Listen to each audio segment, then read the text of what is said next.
would you like to throw some light on the research work that you did as part of your master's? Like, because it makes a lot of sense in the present context given the ongoing pandemic. So how inclusive education and then how can we make classes more inclusive, and also keeping in mind that the needs are heterogeneous, so there are different needs, so we need to have different approaches.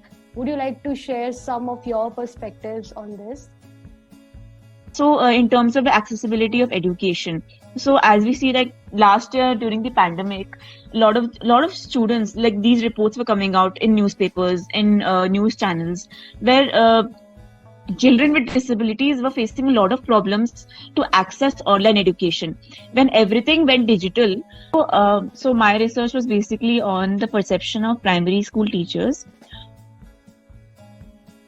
on inclusion of children with disabilities in regular classrooms in Delhi. What I found from my research findings was that two common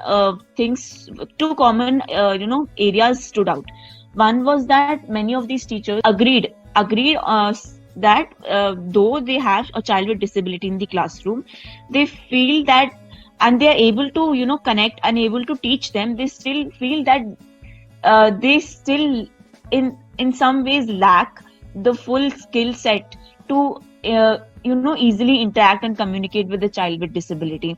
And the second major one that was common across all of these teachers was that because of the large class size in the classroom, many of these teachers are not able to give equal attention to every child. Connecting this to the present situation, especially the pandemic, as I also discussed in the earlier questions also, that the pandemic has greatly affected students with disabilities, and a lot of the students have not been able to receive education, and that gap has to be filled in. Many of these schools actually took initiative and hired sign interpreters to make sure that no one is left in the classroom. So I mean, I really have to applaud the efforts of some of these schools who are taking initiative to include children with disabilities in the classroom and make sure that no one is excluded.